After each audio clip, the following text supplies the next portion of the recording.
welcome to the Midnight Lounge, hosted by your main man, Uncle Freezy. Sit back and relax, unwind, enjoy the midnight conversation. Usually we'll be joined by any and many of my friends who come in and help set the vibe, all for you. Again, welcome to the Midnight Lounge. Let's start the show.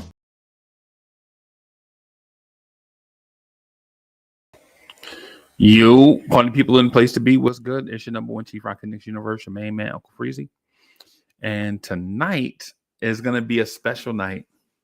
Tonight is a special night, everybody. So tonight, I'm going to talk about one of my favorite artists, and I'm going to do that with two of my favorite artists, which is a treat for me. As I pour my beverage, get my beverage ready, everybody. It's going to be a treat for me, but I also feel as if it's going to be a treat for you. So I have a few people, and I invited some folks to come hang out with me as I talk about the artist known as Prince, right? And so as I prepared this, right, I've been preparing this since Thursday night, I guess. So I've been preparing this since about Thursday night.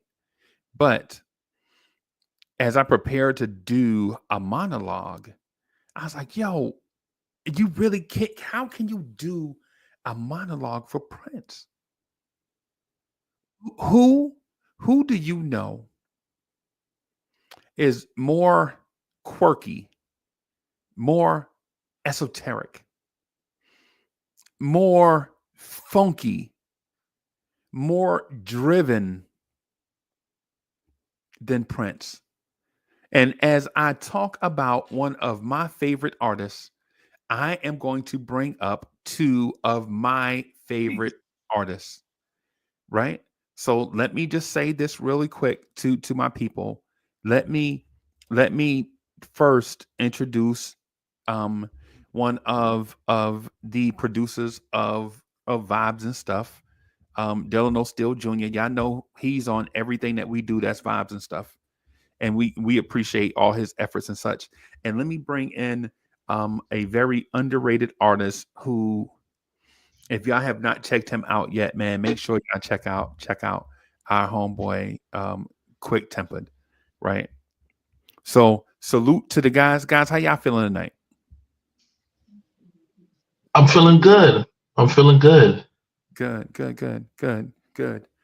Bro, I hand to the man. I just listened to Hood Goddess today. Hand to the man, bro. Well, let's go crazy. Right. Let's go crazy for sure. Because nothing compares to Hood Goddess, bro. Oh Yeah, man. that's love. I appreciate that. Yeah, man. Let's go crazy, man. Yeah, and for all you hating artists out there that are jealous of Hood Goddess, this is what it sounds like when doves cry. For all the haters. Quick, what's good, bro? Hey man, what's going on, fella? You hear me? Yeah, man. Hey, man. Yeah, we hear you. Yeah, Hey, man. how y'all doing? Man, we good, bro. We good, man. We good. Hey, Hey, we can't. You sound a little bit muffled. Are you on headphones? yeah. Okay. Yeah, That, it's a little muffled, bro. Okay. that sound better? Bim. That sound way better, bro. Loud and clear. Yeah. That'll So work. Hey, look, and just to double down on it, hey, I just listened to Hood Goddess not too long ago too. Yeah, Hood Goddess, that's my joint, bro. I ain't. Here I go. Yeah, Hey, man. hey, Yeah, man, we man. can't help it. What you want us to do? Yeah, what you want us to do, bro? All we do is listen, bro. I mean, what? That's it, man. Nah, I appreciate the love as always, man. Honestly. Yeah, man. Yeah, so I want to start. I want to start here with something really quick. Um, I just bought. Let me see. Let me get the. I'm gonna get the album name right, just real quick, right? Because I'm trying to find a Prince replacement, right?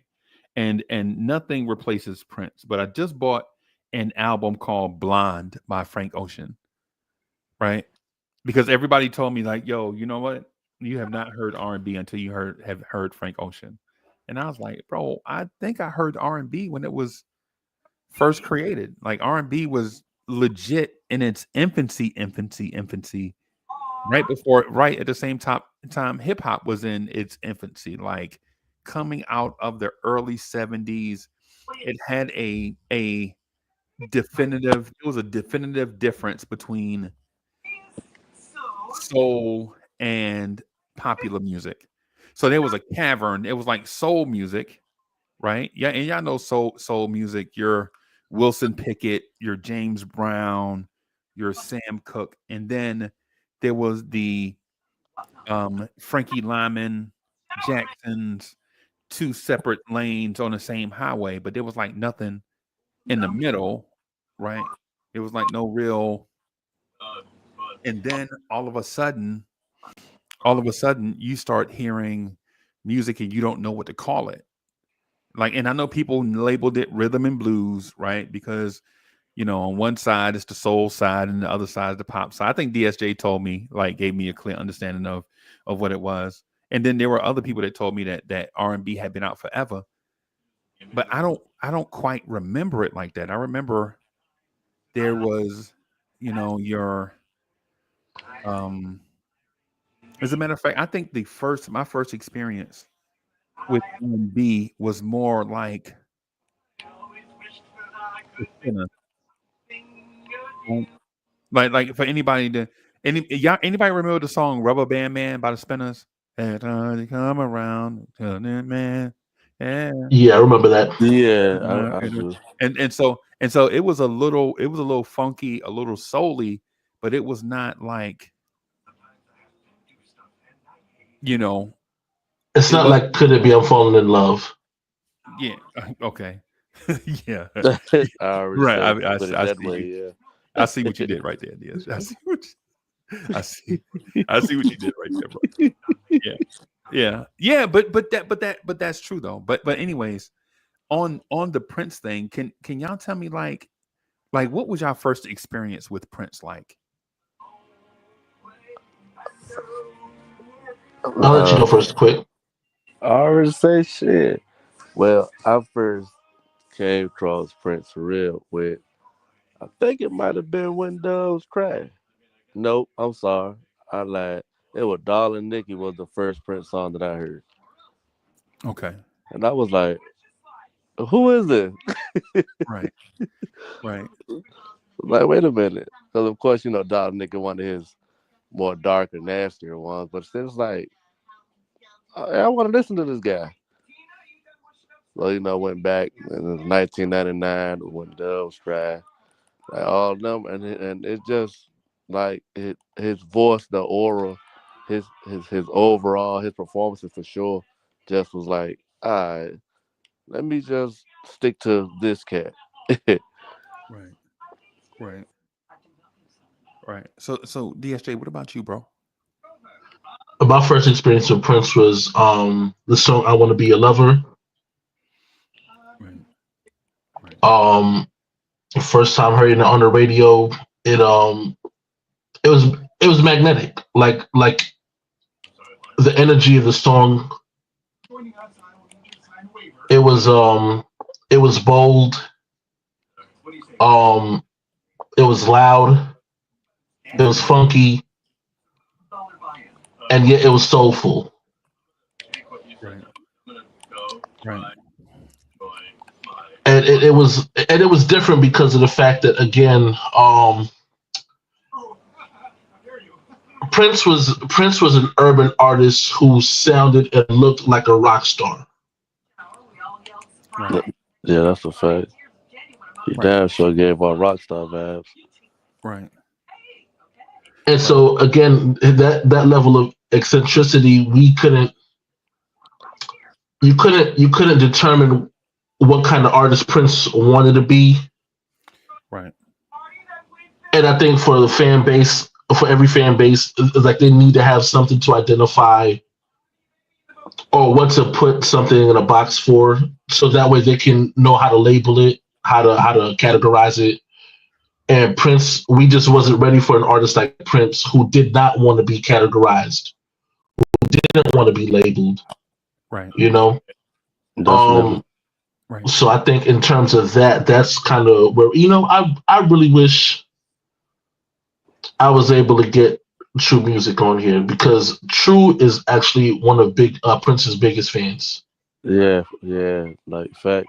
He's a huge Prince fan. Hey, shout out to True Music, by the way. Shout out, hey, True Music. If you watch it, man, I hope everything is going well. Ain't nothing but love from us here on the panel to you and your people, bro. I hope everything is straight. I know True Music is probably working one of his 15 jobs. that man, True Music is the only. Now I have 14 job, right? But that man has 15 job, right? So shout out to True Music, right? Only gets about 37 minutes of sleep. Yeah, 37 minutes on a holiday. Yeah. Yeah, man. Shout out to True Music. If I may, I'll speak to my first experience with Prince. When I first heard Prince, when I first heard about Prince, I didn't hear his music. Right? I was in elementary school. I think I might have been in 5th grade or something. Right? When Prince first came out. So I was like 5th or 6th grade, something like that. And like the people, like when you know how you be in the hallway, like in elementary school, you be in the hall, and your homeboys, you know how you were a kid and you cuss unnecessary. You know how you when you were a kid, you trying to learn how to cuss and all your cuss words come out wrong. Yeah, you like my homeboy was like, yo, that shitting ass motherfucker Prince. You know how you cussing all awkward when you're a kid, right? And so yeah. He telling me about Prince. He like, yo, my big brother played my hand to the yo, my homeboy Marquise, if you somewhere watching this, bro, Marquise will legit verify this story. He walks up to me, we changing classes, right? We gonna change the classes. And he says to me, DSJ, no lie, he like, yo, my big brother put on Prince, and him and Sonya, they I was like, what is all this? I'm in 5th grade, bro. Your brother in high school. I don't even know what does any of this mean? And he's like, yo, Uncle Freezy, man, you gotta grow up, bro. You gotta grow up. Yo, no lie. Marquise, we used to call him Pop. So his name was Pop, and my name was Uncle Freezy, right? That I don't know how we got these names so young, but anyway, Pop said to me, yo, you the most immature 11-year-old I ever seen, bro. Oh shit. Like immature 11-year-old. What are you saying? He like, yo, when you throw that Prince on, they ready. And I'm like, ready for what? You know what I'm saying? I'm 11, right? When Prince comes out, about 11 or so, right? And he like, fool, they be doing the nasty. And I'm like, ooh, they be doing the nasty on Prince? He like, yeah, man. They be doing the nasty. I tried to walk in there and they pushed me out the room. And I was like, and in my mind, I'm like, if they doing it nasty, why are you walking in there? This is in my mind. You know how you 11. Now think about it. You're 11 talking about 15-year-olds as if they're grown. Right? This is the world I lived in when back in the day. And so he was like, yo, he got a song on there called "Do Me Baby," and I was like, Mm. "Ooh!" And in my mind, I'm like, "My mother ain't going. Ain't no way my mama get ready to buy me no Prince tape. If that's what's on there, ain't no way my mother get ready to buy me that, right?" So I go to my cousin's house, William and Andre. They a few years older than me. Salute to my cousin Andre. He passed away. My other cousin William, man, salute to him. And so I mess around and I listen to the Prince album on this disco turntable used to have in your room, right? Like the disco ball used to pop out and the light would be on it, and it'll send like the disco lights all around your room or whatever. And I'm listening to the album, and I'm like in that place of I don't know what this is that I'm listening to, right? And so the first song comes on, and I'm like, "Oh, this is a nice little dance track, whatever." But as the album goes on, it's getting nastier and nastier, and I'm like, "Oof, I don't know if I'm ready." You know what I'm saying for this? So I walk out of there. And I'm like, "Yeah, man, that Prince, man, that's I need to listen to some client. I need to listen to some Earth, Wind, and Fire. I'm not ready for just to come out and say what you want, right? You know how you used to innuendo in a song? You know, Yeah, like it allude to what you want or whatever. yeah. Absolutely. Like the Spinners, could it be I'm falling in love? Could it be I'm falling in love with you, baby? So like yeah, That's it's what I, like clever wordplay, yeah, dance around the issue. yeah, yeah. I'm not used to here we are in this big old empty room staring each other down. I'm Man, I'm not used to that, bro. I'm first not, ver- first verse, hey, you looking around like, I hope my mama ain't listening to right, this. right. I'm like, yo, I'm not ready. But the thing is I didn't know that was the start of something major. Like I told DSJ at 11 years old, I was used to standing in my father's backyard talking to Kool and the Gang. Right? They from Jersey City, we from Jersey City. We knew them and all that stuff. So it's not like I was overwhelmed by some type of celebrity thing or whatever. I was too young. I was too young to understand it as a child. You know, you too young to understand. But at the same time, at the same time, you're like this Prince thing. This thing is a little fast. Right. That was my experience. Was that did y'all get the same thing? Were y'all on that same wave, or was it something so nouveau or innovative that y'all just wanted more and more of it? I just wanted more and more, bro. I'm not even gonna lie. I was blown away. Like, you know what? Let me hear more. I was ready for Prince because I was already into Marvin Gaye.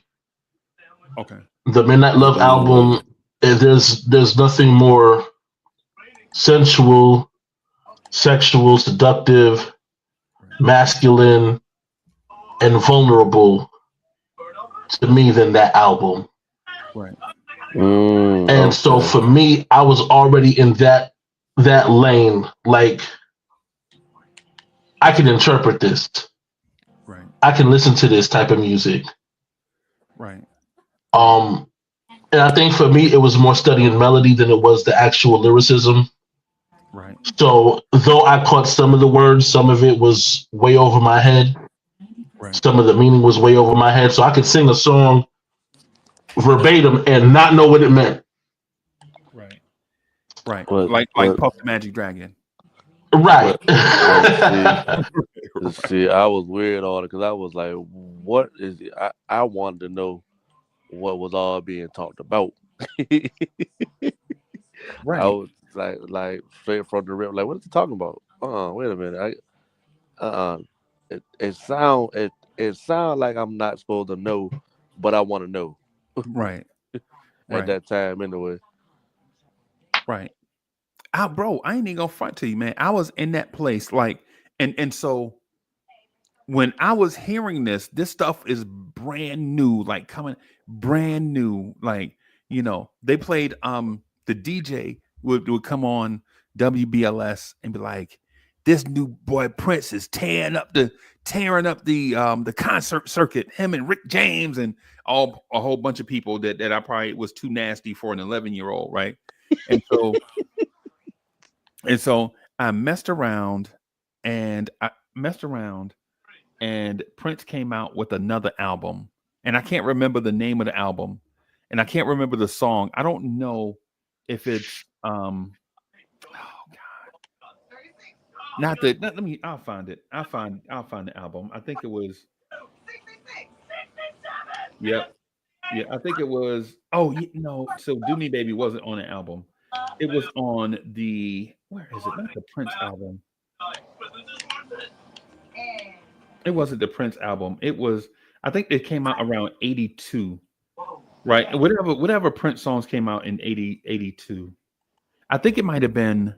The Purple Rain album. Is that the Little Red Corvette album? Yeah. Wait a minute.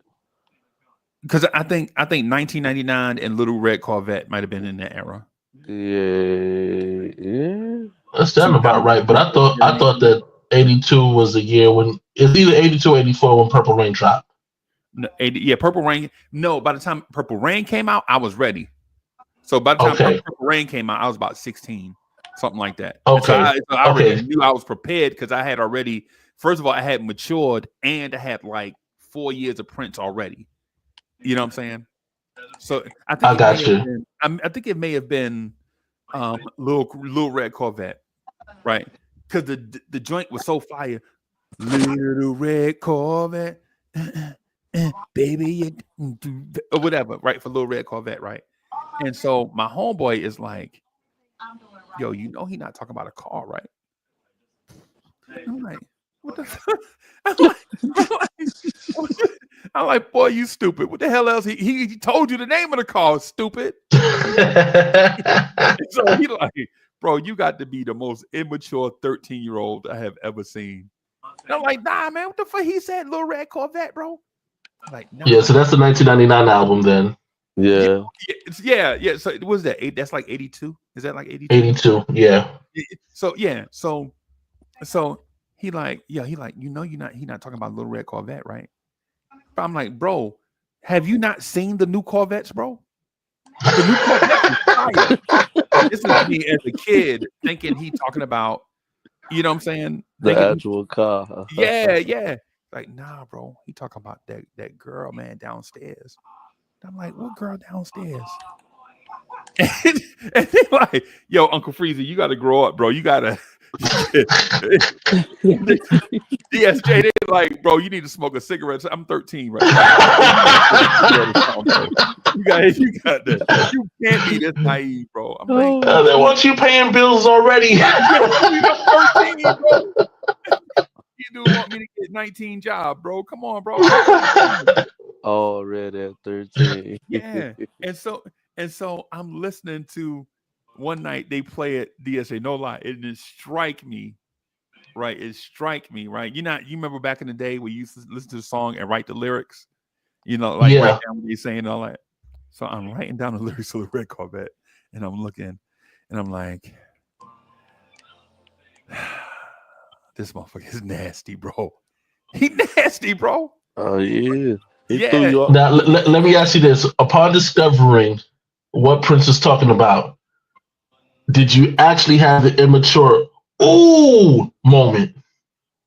Absolutely. And you know who else had that moment? All the other 13-year-olds I knew that were regular 13-year-olds.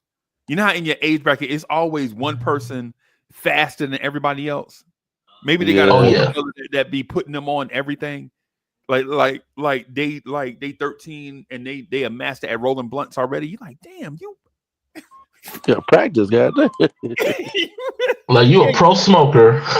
Right, bro, your fingers is moving unnaturally weird for me, bro. I don't understand this thing, bro.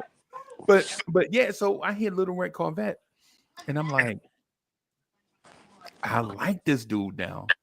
Like before, when you're 11, you know what I'm saying? When you're how when you're 11, your hormones be out of control as a youth, right? As a youth, your hormones just be out of control, right?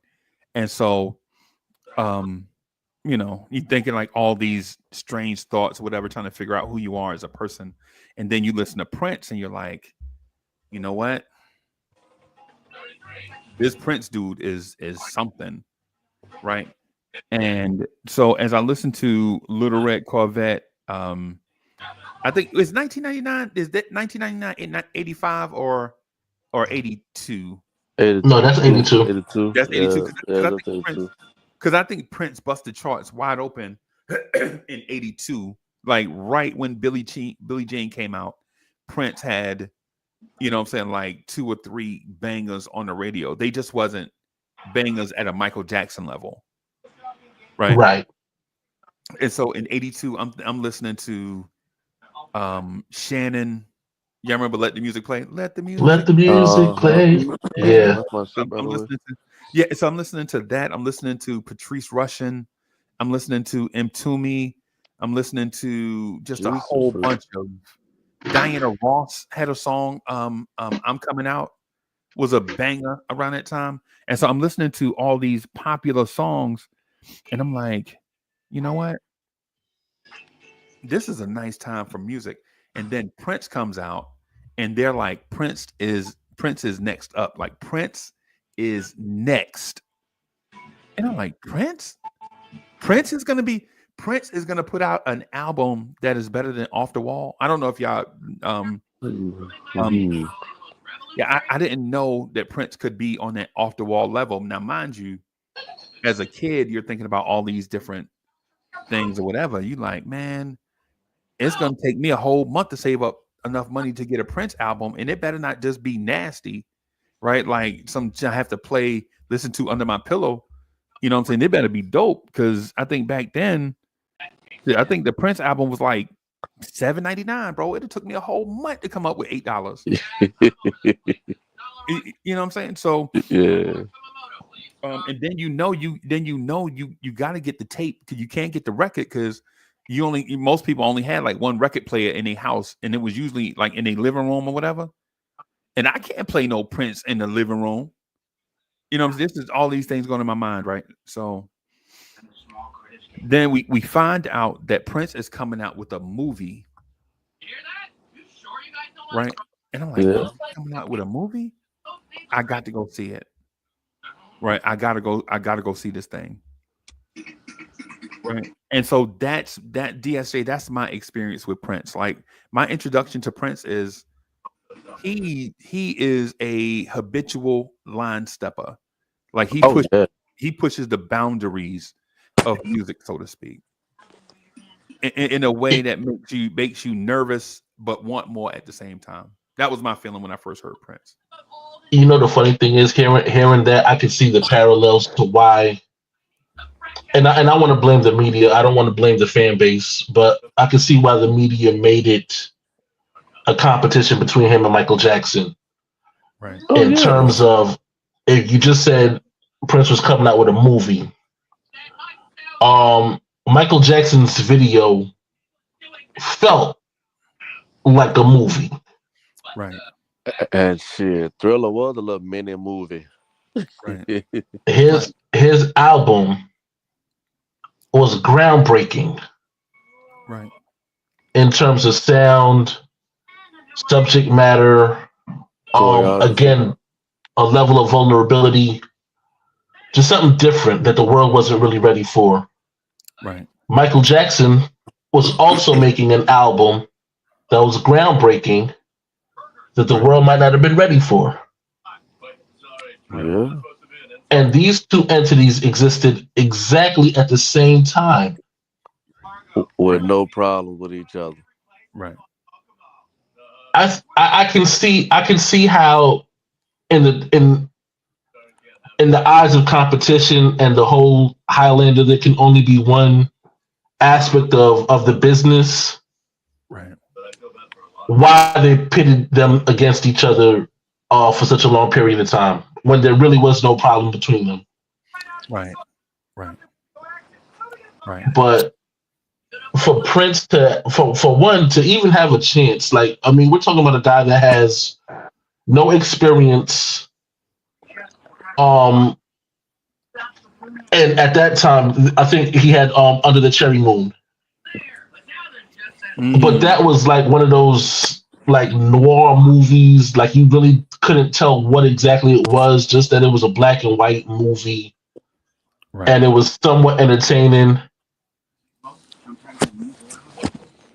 I don't think it was made to like, oh, we're gonna definitely win an Oscar behind this one, Right. kind of movie. So to give him that kind of freedom to where, okay, well, I'm gonna do another movie, Right. and it's like, well, based off of what?